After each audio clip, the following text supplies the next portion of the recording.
Hi, everyone, and welcome to our special webinar in honor of Women's Month.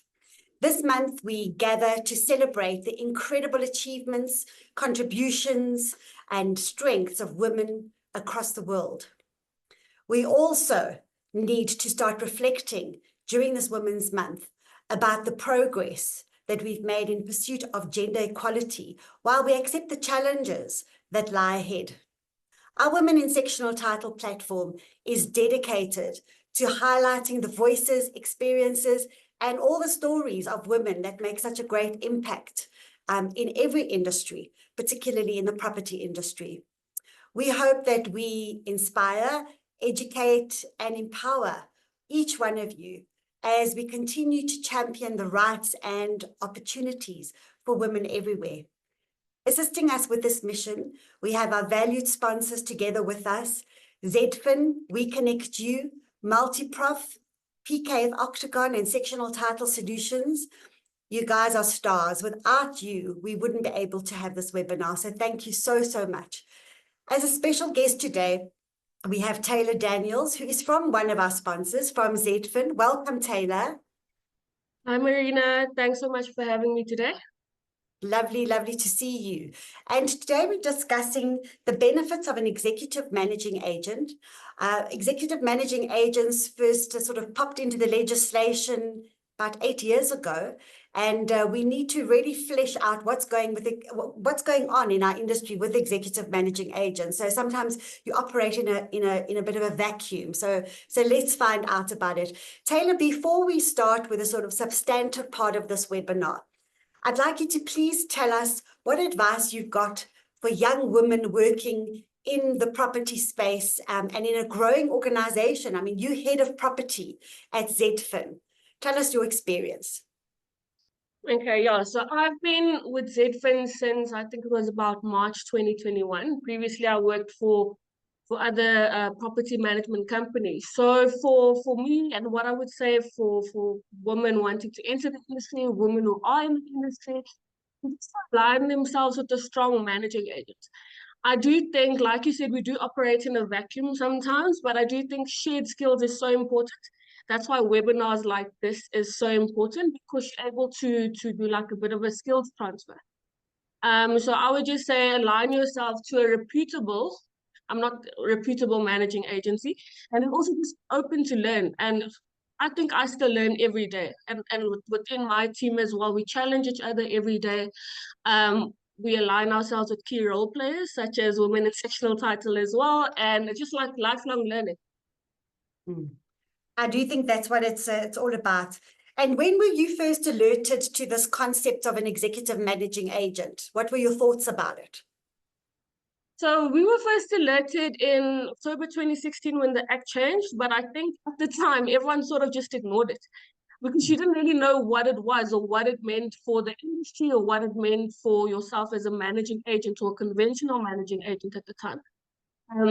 Because we had things like professional trustees, etc. So I think not a lot of people knew like what it was about. But yeah, from 2016, but it only started really gaining traction in the following years.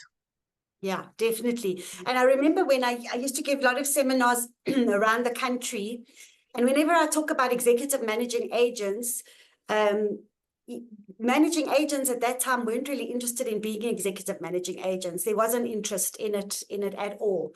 But I think it's only, yeah, it's gained traction over the last year or so. Explain to us what is the role of the executive managing agent and how did ZDFin see that gap in the market?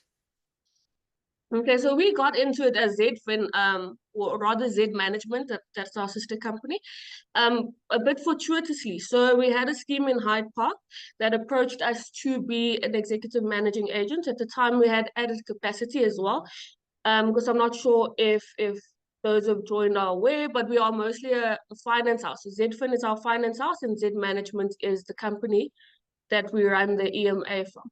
So we were approached that at the time had excess capacity. We all come from a property management background, like our team has sectional title attorneys on it, bookkeepers, myself that had property management experience, etc. So when we quoted on it, because we've all had exposure to it in our previous lives at our previous companies as well.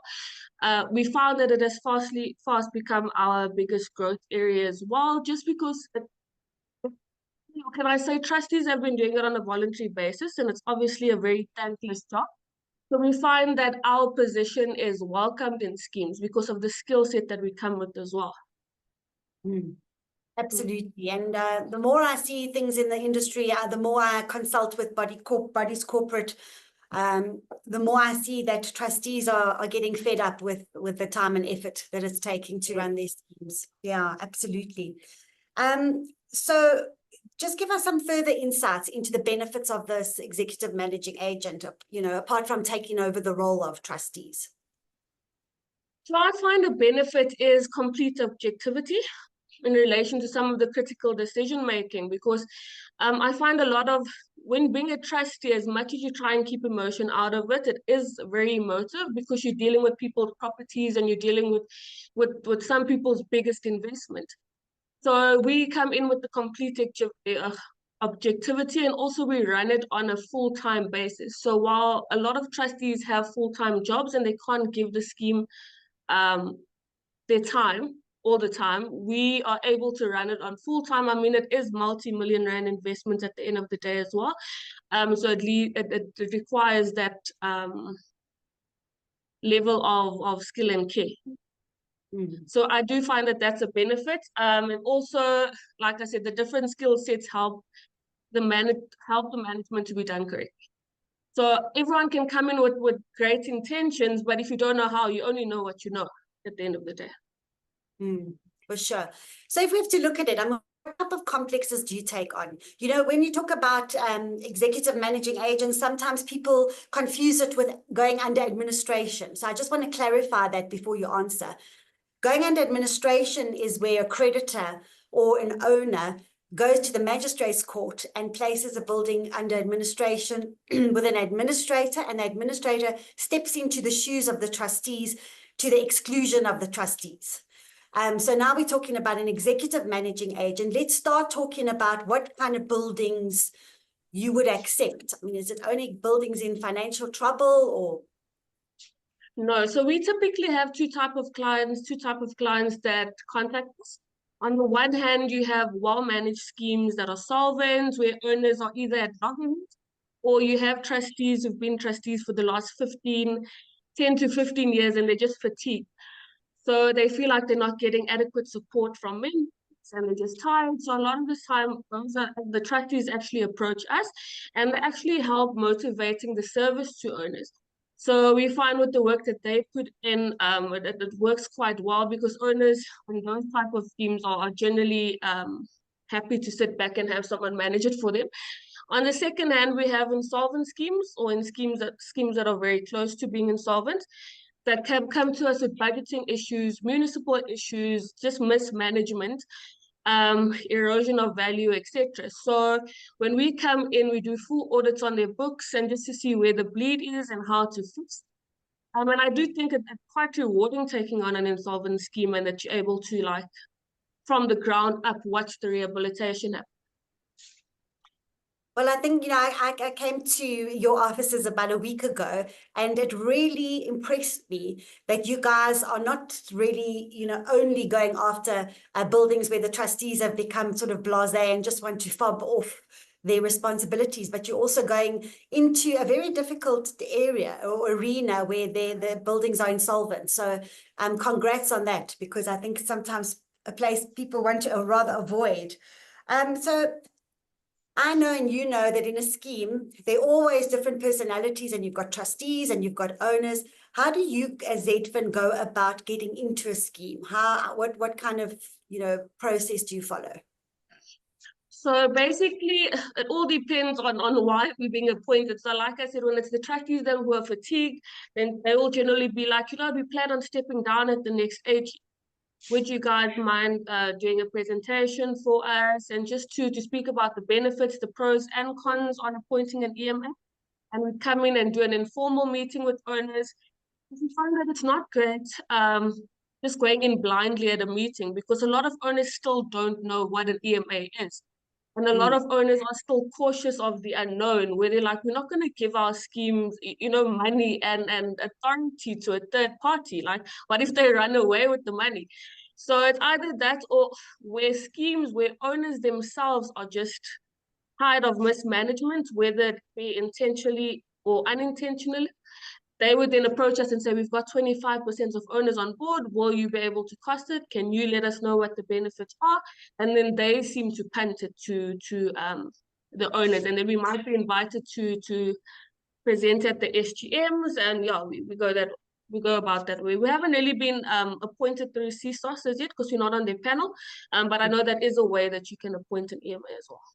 Yes, absolutely. Yeah. So if a scheme has got 25% support, they can call a meeting, and then, obviously you'd also go in and get your resolution. So I think that's obviously, it's not trustees who can just appoint. That's what something is very important. Your body corporate as a whole's got to get involved. Okay. And in the usual course of business with managing agents, you have a portfolio manager for each building. Are you different? How do you work on each building? Is it the same?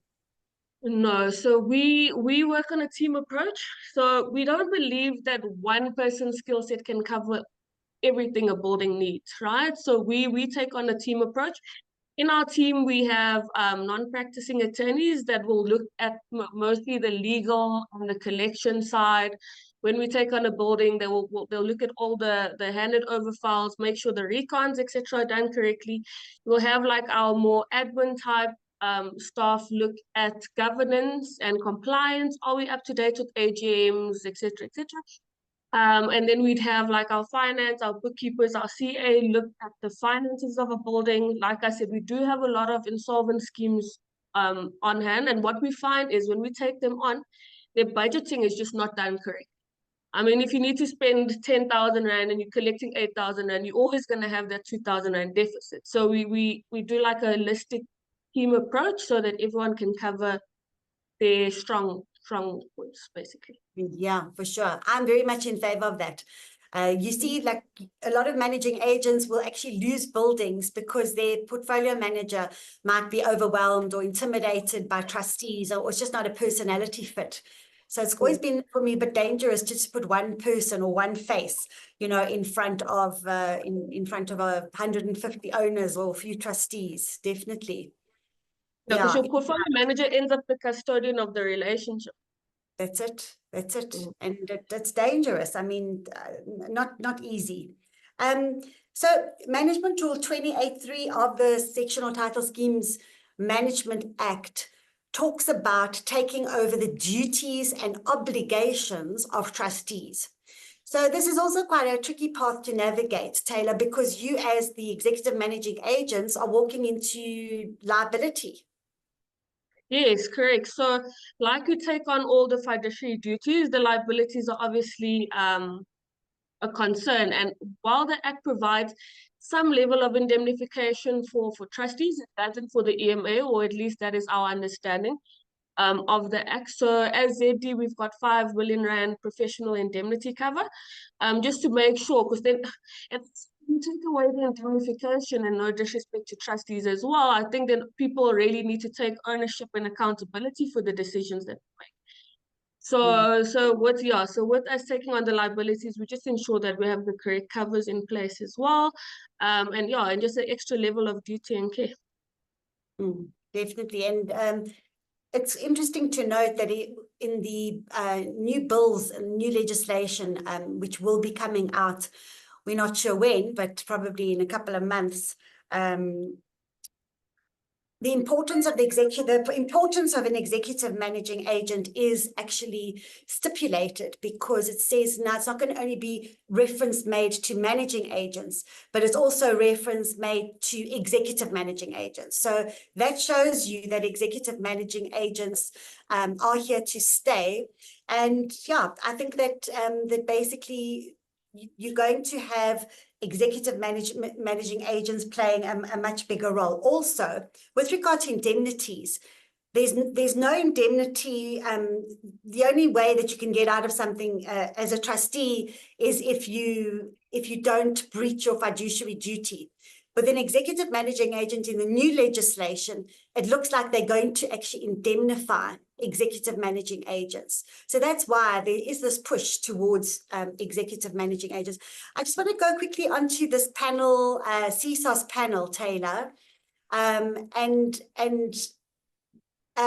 experience of it. You mentioned that you can be appointed off the CSOS panel. And obviously the CSOS panel is there to promote previously disadvantaged people in the industry who are coming in, etc. Does ZDFin partner with any of those people, or hasn't it been requested that anybody partners with the incoming executive managing agents? No, not as yet. So we had contacted CSOS about it. We haven't had too much feedback on it, but not currently. But which we're going to speak about probably a bit later, our partners such on the Zentech side of things, which is an associate group company, they are partnered with previously disadvantaged EMAs as well, and that is just on the CSOS point.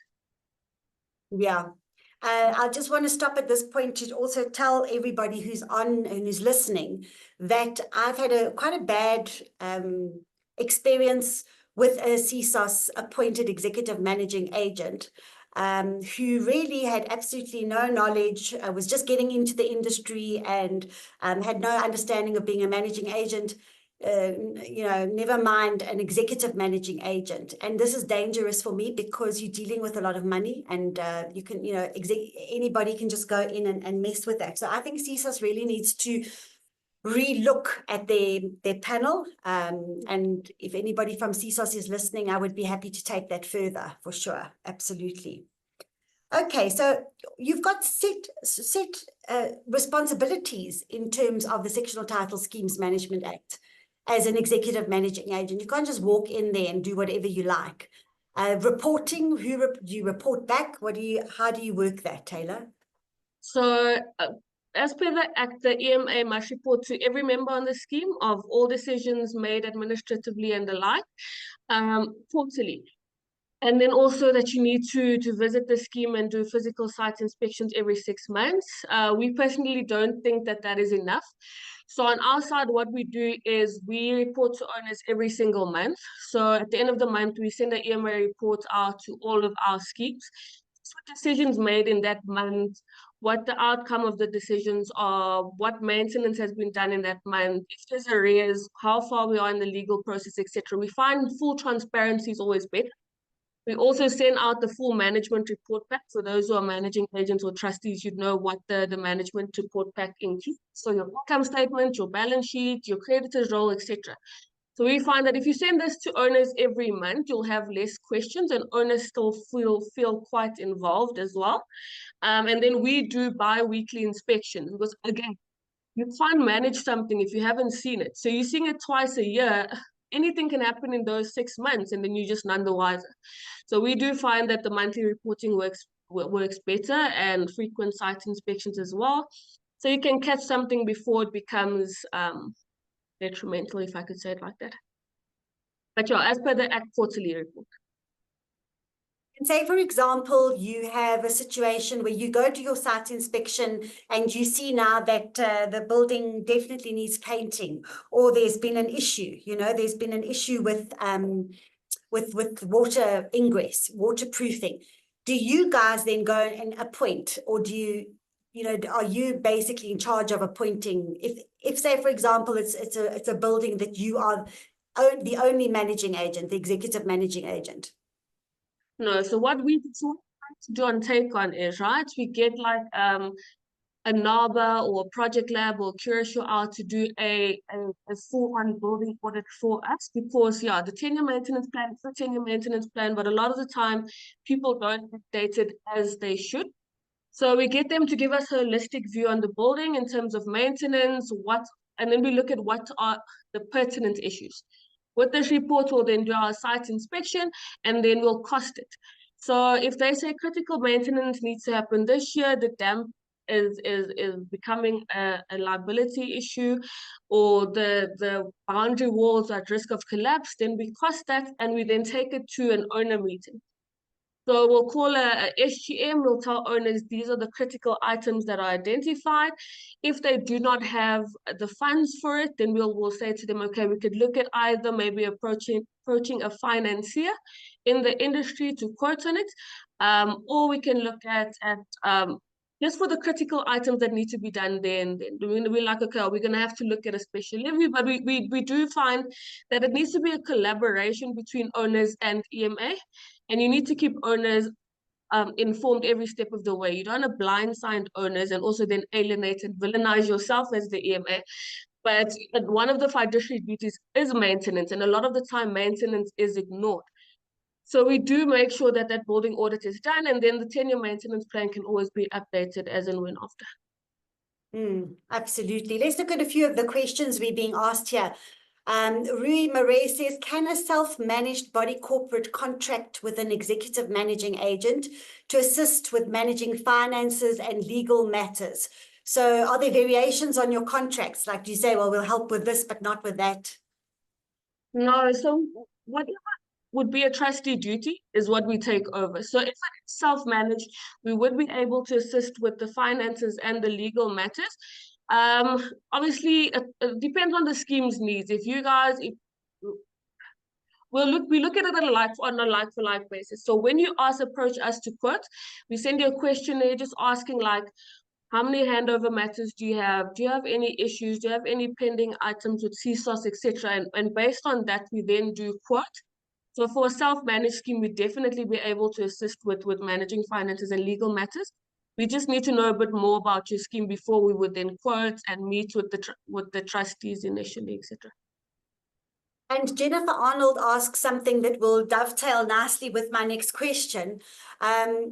She says, how does ZDFin take over a body corporate that is insolvent? I manage one that is in trouble as a result of non-payment of levies. There are no funds to go legal route, and there are no funds to pay an executive managing agent either. Okay, so as I don't know if Michael is on the call, but Michael will always say that we're running a bit of a charity. So what we've done is, and it has happened in the past, where we've taken on a building, but for the first few months, they haven't been able to pay us. So first things first, we look at their finances, we try and identify where their bleed is and how we can plug it. So let's just say if, for example, if Jennifer's scheme is bleeding on utilities because she's just either not collecting correctly, there's bypassing down on in terms of the meters, etc. We identify those issues. Once you identify it, you can work on a turnaround plan for that, and then we could all obviously go into payment arrangements for our fees at a later date. I mean, the scheme is going to be on our books. But we would then still go on the normal way to appoint us. SGM, special resolution, needs to be passed. We can then look, is it a collection issue? Is it a utilities issue? Is it just a budgeting issue? Or owners just rejecting increases? I mean, as the EMA, you can also go to CSOS to motivate for the levy increases, etc., once it's been put into place. Interesting. So Jennifer is asking about, she manages a building, and I suppose a lot of the managing agents out there will say, can we work together with an executive managing agent? Can you work hand in hand, or does the executive managing agent, have to be alone? No. So while we do know that there are bigger managing agents who do both, we personally will not work with the scheme unless there is a third-party managing agent in place. We find that it is welcome by managing agencies because as we all have property management background in our office, so we find that decisions are made quicker. Managing agents, we don't bottleneck. With all respect to trustees, some of the times they are the bottleneck because of the emotive factor as well. So we work quite well. All of our schemes currently on our books, which is currently I think about 26 or 27. Every single one of them has a third-party managing agency. We find that we work quite well. Portfolio managers like it because instead of 8 o'clock at night, we're having the meetings at 9 o'clock in the morning when it's a budget meeting. But yeah, we find that we work quite well. At first, we used to get pushed back because managing agents think we're coming on board to get rid of them, but it's not the case. It's a collaboration. Well, that's what Nola asked. She said managing agents are generally speaking against executive managing agents. Why is that, and how do we change this? Is it because the managing agents and trustees collaborate and can steer things in a certain direction? So that, that I suppose is, you've answered that, Taylor. I think if you're a managing agent, possibly that, you know your oaths, and you might just be facing certain issues and need some support, the executive managing agent can be that support. But what happens if there's a dispute now between the executive managing agent and the managing agent? How do you deal with those kind of dramas where you're not in agreement with the managing agent, or they take offense to something? Well, we have had those sort of dramas actually, but I mean, we sit down, we have meetings, and it is a debate. Like I said, it's lifelong learning. They can learn from us, we can learn from them as well. No one is professing to be the oracle and knowing it all.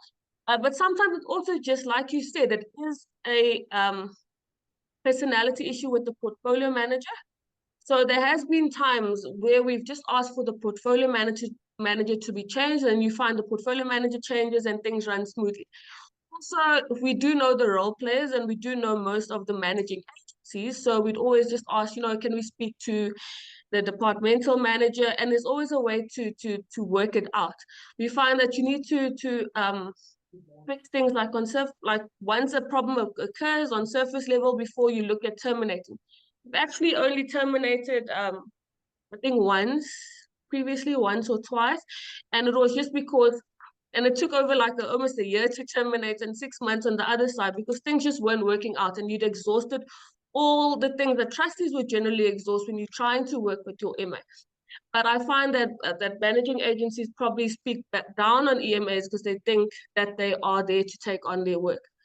I know the bigger EMAs, they want to do both. They won't be your EMA unless they are your EMA, which is probably also the issue. 100%. So Sandy asks now, how are emergencies handled?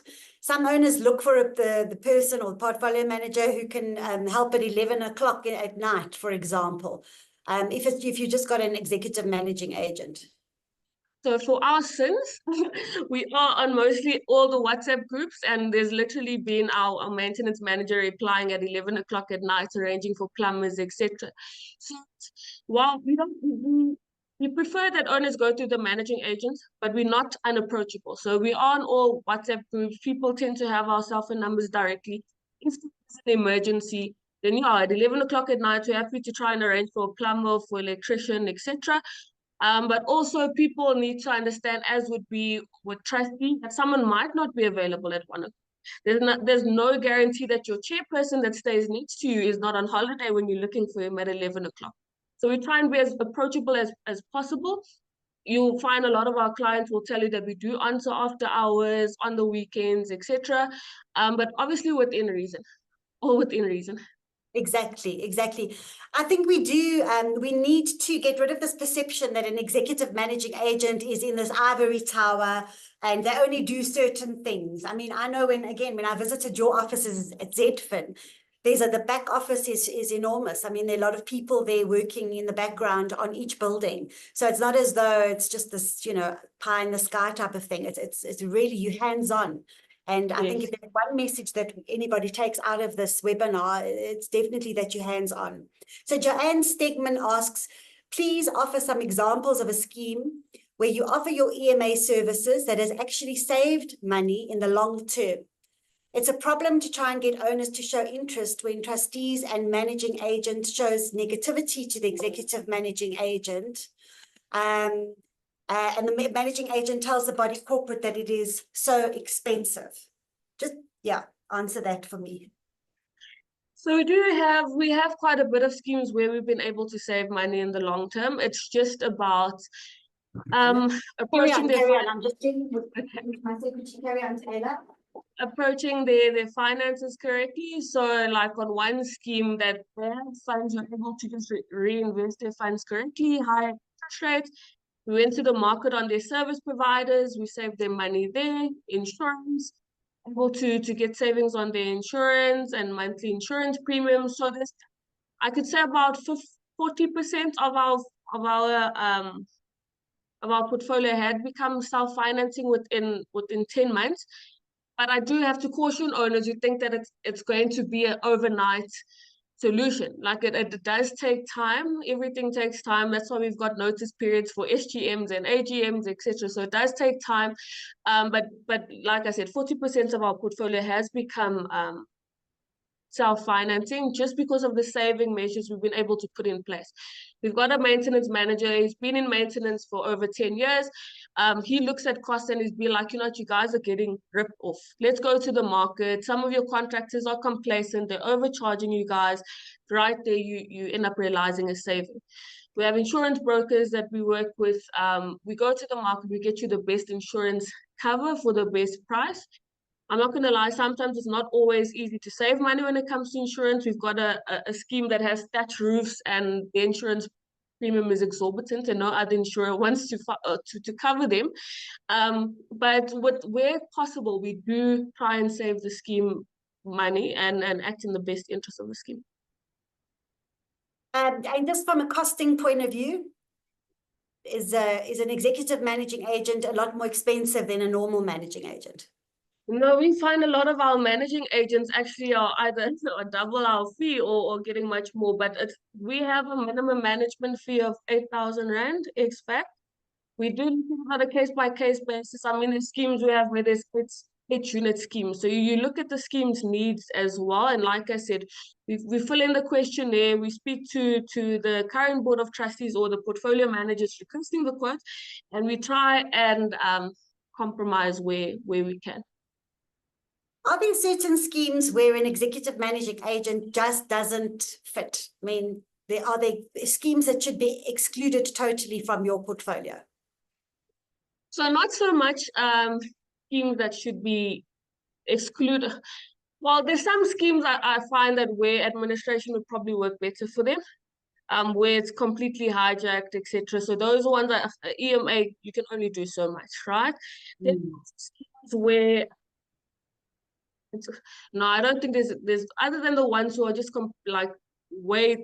I don't want to say too far to be saved, but there are those. Unfortunately, there's schemes that have been approached us where it's completely hijacked as well.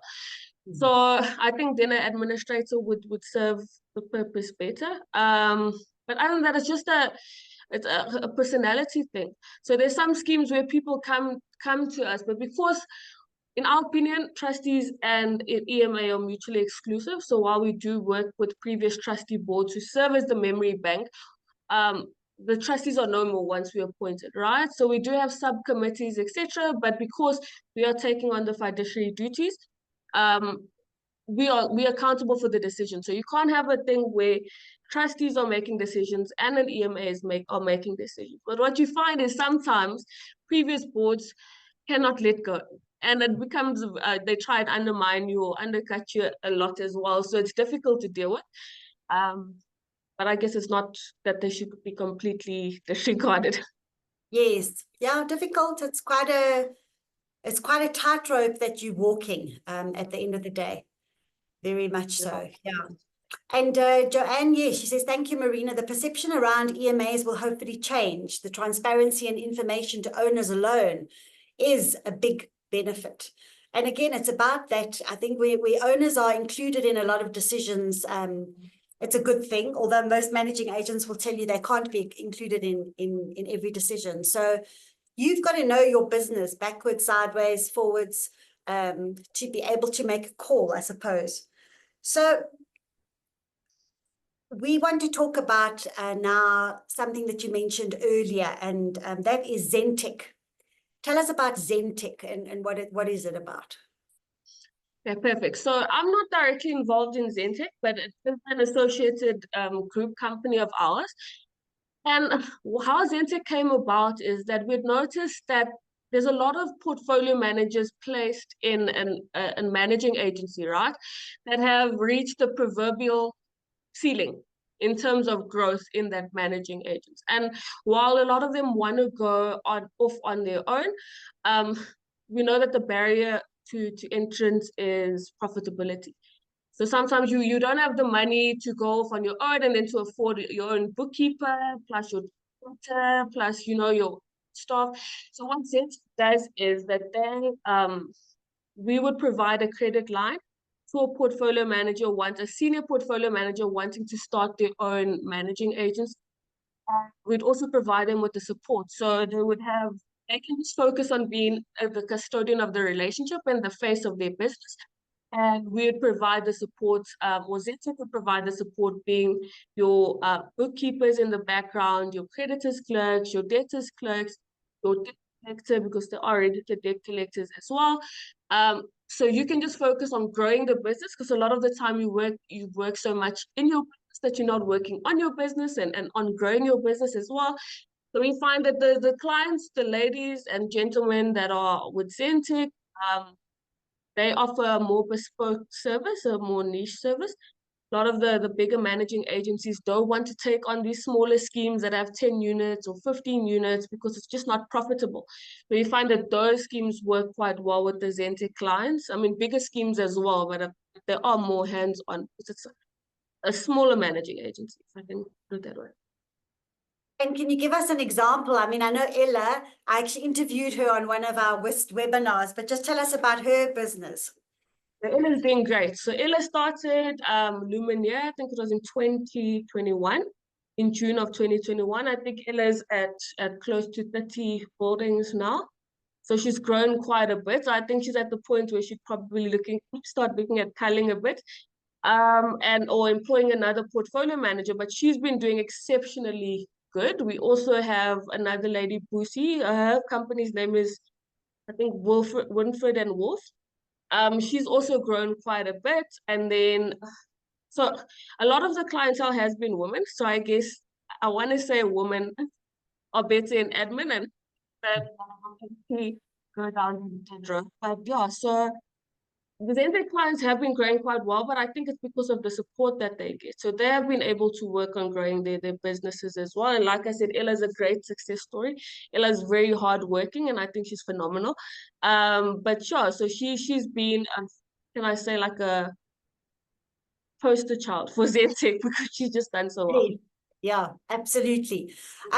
Maria Reika asks, Taylor, are your services available for buildings in Cape Town? Yeah, so we actually go down to Cape Town once a month. I think we've got about 10 buildings in Cape Town. So yeah, it's 100% is available. We do on-site inspections. We fly down for our on-site inspections. If there's on-site meetings as well, we fly down. We have a Cape Town office, so we have an employees in Cape Town as well that can do the bi-weekly inspections and the like. Okay, excellent. Very, very good. Veet says, is there a chance where this info could be summarized so that we can pass the info to the trustees? Veet, this webinar is recorded, so you can go onto the Women in Sectional Title website and get a recording if you'd like to show your trustees. Or alternatively, you can certainly contact Taylor at ZDFin, and I'm sure that they will be able to give you some marketing material to take to your trustees. Yeah, that's it. Let's just see, are there any other questions? Okay, so Taylor, now this is a very busy job for you. Heading up all of this. So tell us, I mean, it's Women's Month, and we concentrating on women in the workplace. How do you deal with the pressures? Like, what do you do to ground yourself? How do you balance work and your life at home? Well, I think it's sometimes it becomes difficult. It is difficult to separate it, because it's difficult to switch off. What we found during COVID is you'd find yourself working on email until 10 o'clock, 11 o'clock at night. But I think our team approach helps with separating because all the pressure is not on yourself. Like a portfolio manager with a 30 building portfolio, you're always wondering if something is leaking, if something is breaking at the property. I find that after meetings, I mean, we still have quite a bit of after-hour meetings, but you do need to allow yourself to switch off. There are 8 hours in the workday, and if you really can't get to it and it's not an emergency, you're not going to, I don't want to say, yeah, you can do it tomorrow. Can I say that? Don't put off today what you can do. Don't put off for tomorrow what you can do today. But sometimes you do need to just say, okay, At 7 o'clock, I'm going to switch off. We'll deal with it tomorrow. I'm going to spend time with my kids and my family, etc. So sometimes, I won't lie, it does become difficult, and especially with women, because I think that we are very meticulous and the attention to detail is there as well. But yeah, you just need to tell yourself that it's time, and work hard, play hard. Just make sure that the work is done. That's it. And how do you play hard, or how do you relax? Well, I like hiking, physical activities, hiking, also reading. Yeah, currently not at the moment because I'm expecting, so I've been very lazy. But for the most part, yeah, it's like hiking, just spending time with my son, with my partner as well, and yeah, family time. Family is very important. That's amazing. That's really, really lovely. We've really enjoyed chatting to you. We have a few minutes left if there's anybody who would like to ask a question. We've got a few minutes left. No, I don't see anybody. Okay. All right, that's fine. What I'd like to also say is that for everybody who has applied to register for this particular webinar, you will be receiving an email just to give you a special offer on the book Demystifying Sectional Title, which is co-authored by myself and Karen Blaze, who is an adjudicator at the Community Scheme Ombud Service. So we're giving a special discount to everybody who has attended this webinar. And yeah, I think we're looking forward to the next few months going forward with our various opportunities to chat to women who make an impact in our industry. Thank you very much again to our sponsors, ZDFin, We Connect You, Multiprof, PKF Octagon, and Sectional Title Solutions. All great, guys. I look forward to seeing you in October at the National Association of Managing Agents conference. I think it will be great. And yeah, Serena says, thank you for a very, very informative webinar. And yeah, Serena, I look forward to seeing you too in October. Very good luck with all the organizations. So yeah, get out there, enjoy the rest of Women's Month, and go and be the best possible version of yourself that you can be. Thank you again for all your support. Thank you and goodbye.